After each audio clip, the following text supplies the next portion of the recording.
지난달 내린 폭우에 피해가 컸던 김해에서는 응급조치가 진행됐습니다. 하지만 가을 태풍과 비 소식도 이어지는 만큼 지역에서는 장기적인 대비에 속도를 내야 한다는 목소리가 나왔습니다. 지난달 집중호우가 내려 피해가 컸던 만큼 대피가 중요합니다. 올가을에도 많은 비가 내릴 수 있습니다. 침수 대응 요령을 살펴봅니다. 4일 오전 함안의 한 초등학교에서 불이 나 돌봄 교실에 있던 학생과 교사가 긴급 대피했습니다. 다행히 이날 재량 휴업일이라 다른 학생들은 등교하지 않았던 것으로 알려졌습니다. 우리나라의 유일한 부자 축제인 리치리치 페스티벌이 의령에서 개막했습니다. 이번 주말까지 의령 솥바위와 서동 생활공원 일원에서 열립니다.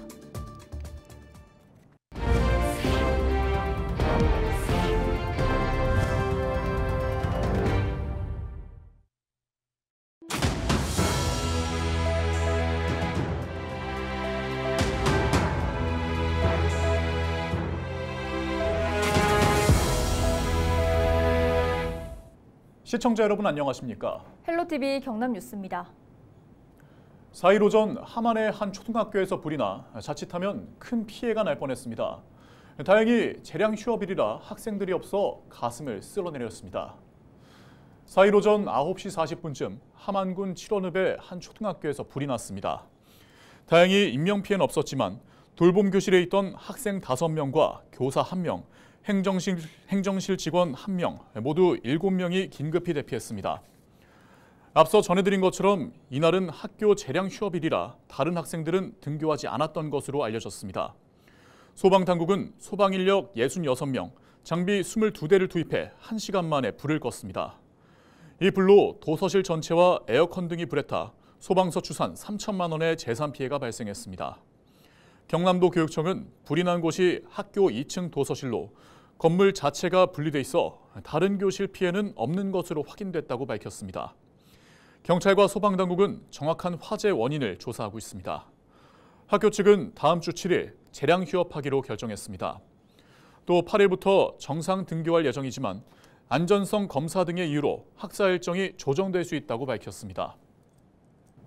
지난달 200년에 한 번 내릴 법한 역대급 폭우로 피해가 컸던 김해에서는 다행히 대부분 응급조치가 이뤄졌습니다.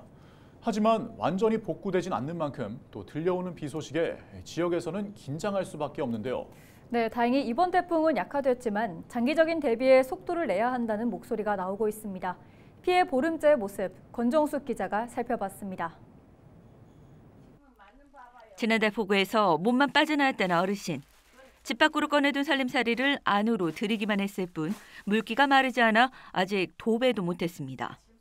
보름여 이어진 노인정 생활이 언제나 끝날지 비가 온다는 소식에 걱정이 앞섭니다. 와 걱정 안 돼요. 그럼 안다 미리 나가야지 이번에는. 친척집에 남아 노인정에 가서 막 사는 수밖에 없지. 답답합니다. 너무 눈치도 보이고 그 심정을 누가 알겠습니까? 지난 폭우에서 470여 헥타르에 달하는 큰 피해를 입은 농지도 응급 복구를 끝냈습니다. 다시 모종을 심은 곳도 있지만 누워버린 꽃들과 텅 빈 하우스, 질퍽하게 남아있는 진흙은 지금도 당시 상황을 보여주고 있습니다. 몇 날 며칠 복구에 구슬땀을 흘렸던 농가들은 또 피해를 입을까 태풍 소식에 직접 대비까지 했습니다. 이 근처에 있는 하우스에도 물이 들어가가지고 그래가지고 꽃이라든지 작물들 많이 해서 피해를 많이 봤어요. 뚝에 물이 못 들어오게 뚝을 갖다가 좀 이렇게 설치해야 되고 벌써 그런 손들은 이제 많이 작업을 했어요. 지난 폭우로 접수된 김해 지역 피해 건수만 860여 건. 현재 응급 복구는 완료가 됐습니다. 최근 태풍 소식에는 상습 침수도를 사전 조치하고 배수 펌프장을 시험 가동하며 준비했습니다. 하지만 이번 피해가 치수 사업이 도시개발 속도를 따라가지 못했다는 지적이 있는 만큼 김해시는 침수 근본 원인 해결에 속도를 낸다는 계획입니다. 빗물 펌프장과 배수장 확충, 자동 수문 교체, 비상 대응 체계 등도 재정비합니다. 조만강은 조만지구 제2위험 사업, 이동지구 제2위험 사업을 해가지고 2029년까지 마무리 지으면 항구지구 복구가 될 예정입니다. 장류자동차학원도 빗물 배수 펌프장을 지금 공사 중에서 내년 연말이면 완료 예정입니다. 김해는 또 정부에 특별 재난지역 선포를 건의하고 지방하천인 조만강의 국가하천 승격을 건의하기로 해 결과가 주목되고 있습니다. 헬로티비 뉴스 권정숙입니다.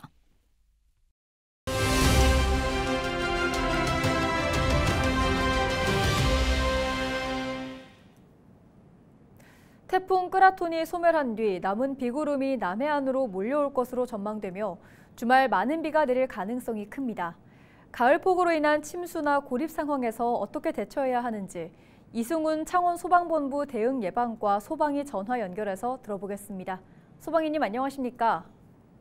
네, 안녕하십니까. 저는 창원소방본부 대응예방과 홍보 담당하고 있는 소방위 이승훈이라고 합니다.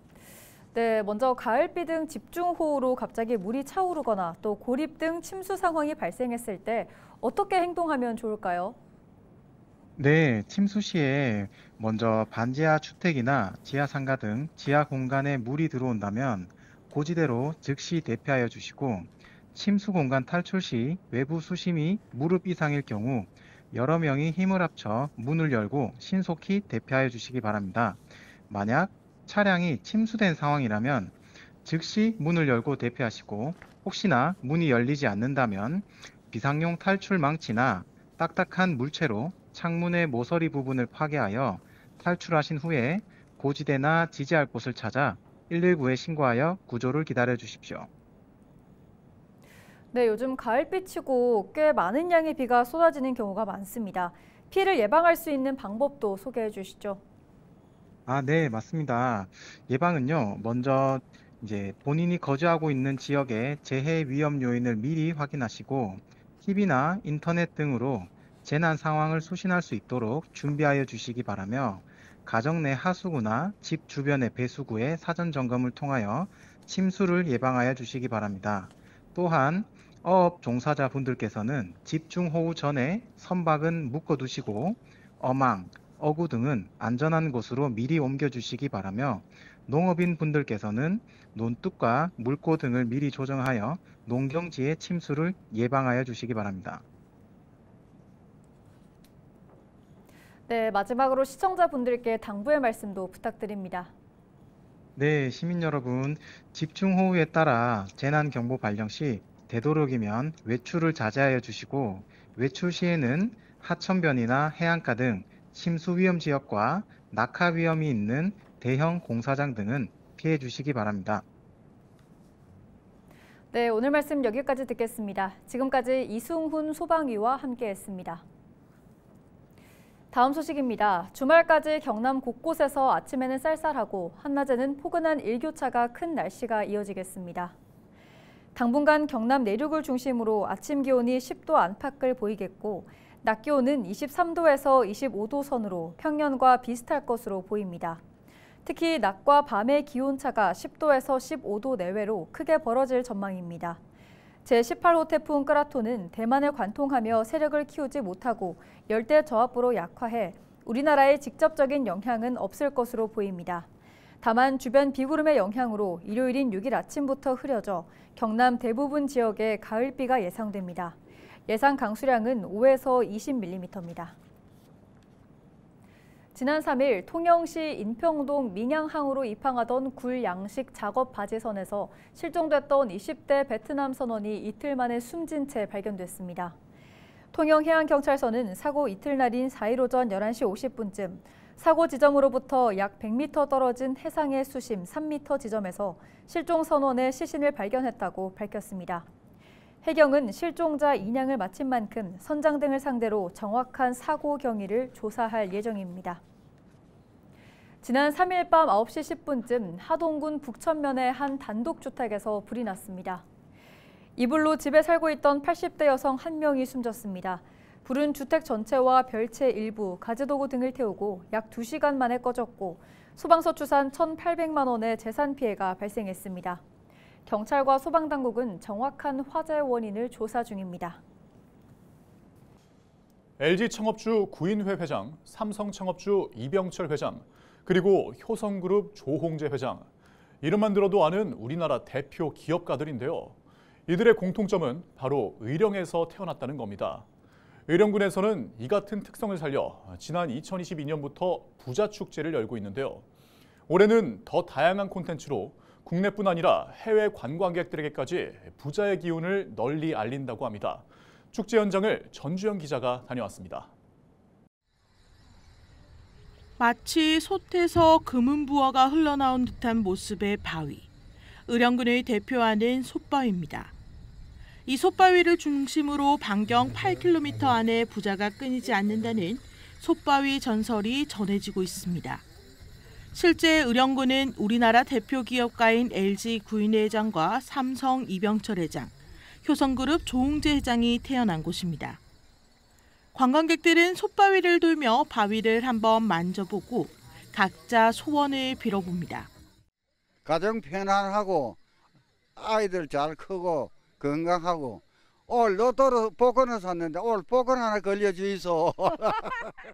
의령군은 솥바위의 전설과 의령 출신 기업가 등을 주제로 지난 2022년부터 일명 부자축제인 리치리치 페스티벌을 열고 있습니다.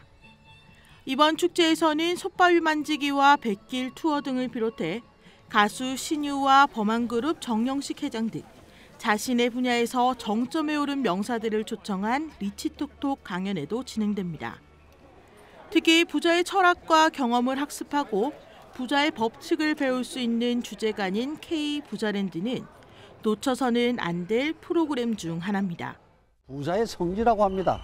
우리 어른이 전파하는 행운과 건강, 사랑에 이런 좋은 부자 기운을 이제는 대한민국을 넘어서 전 세계로 향하고 있습니다. 그런 어떤 부자 스토리에 대해서 우리 리치리치 페스티벌은 K관광 콘텐츠 중심으로 이제는 우뚝 서고 있습니다. 올해로 세 번째 열리는 2024 리치리치 페스티벌은 이번 주말까지 의령 서동생활공원과 솥바위 일원에서 진행됩니다. 헬로티비 뉴스 전주현입니다. 거제시가 고령 운전자 표지를 제작해 차량을 소유한 65세 이상 운전자들에게 배부합니다. 도로교통법에 따라 제작된 표지는 흡착판이 달린 타입과 단순 스티커 타입으로 나눠 제작됐습니다. 거제시의 65세 이상 운전자는 신분증을 소지하고 방문하면 지역 내 모든 주민센터나 거제경찰서에서 발급받을 수 있습니다. 올해 우리나라 해역에서 발생한 해파리 쏘임 사고가 지난해 대비 5.6배 급증한 것으로 나타났습니다. 임호선 국회의원이 해양수산부에서 제출받은 자료에 따르면 올해 들어 지난달까지 발생한 해파리 쏘임 사고는 4,224건으로 지난해 753건에 대비 5.6배 증가했습니다. 지역별로는 부산이 1,310건으로 가장 많았습니다. 부산시가 특별건축구역 활성화 시범사업 공개 발표회를 개최합니다. 오는 18일 진행되는 공개 발표회에서는 특별건축구역 활성화 시범사업 6개 후보지에 대한 세계적인 건축가들의 디자인 발표와 심사가 공개로 진행됩니다. 6개 후보지는 남천 2구역 재건축 정비사업, 남포동 복합타운, 미포 오션사이드 호텔, 영도 콜렉티브 힐스, 용두골 복합시설, 또 반여 오피스텔 등입니다. 공개 발표의 방청 신청은 오는 8일 오전 10시부터 온라인으로 할 수 있습니다. 4일 제45회 부산 시민의 날 기념식이 열렸습니다. 기념식에는 박형준 시장을 비롯해 주요 기관장과 시민단체 등 700여 명이 참석해 부산포회전 승전 432주년을 경축하고 글로벌 허브 도시 도약 의지를 다졌습니다. 자랑스러운 시민상 수상도 함께 진행돼 총 7명의 수상자에 대한 시상이 이뤄졌습니다. 부산시는 충무공 이순신 장군이 부산포회전에서 대승을 거뒀던 1592년 9월 1일을 양력으로 환산한 10월 5일을 부산 시민의 날로 제정해 기념하고 있습니다. 창원시가 4일 마산 실내체육관에서 노인의 날 기념식 및 실버 페스티벌을 열었습니다. 올해로 28회를 맞은 노인의 날을 기념해 열린 행사에는 홍남표 시장과 대한노인의 관계자, 시민 등 1,500여 명이 참석했습니다. 이날 기념식에는 노인복지 증진에 이바지한 유공자 26명에게 표창을 수여하고 한궁대회와 경로당 프로그램 공연 발표 등 다채로운 행사가 진행됐습니다.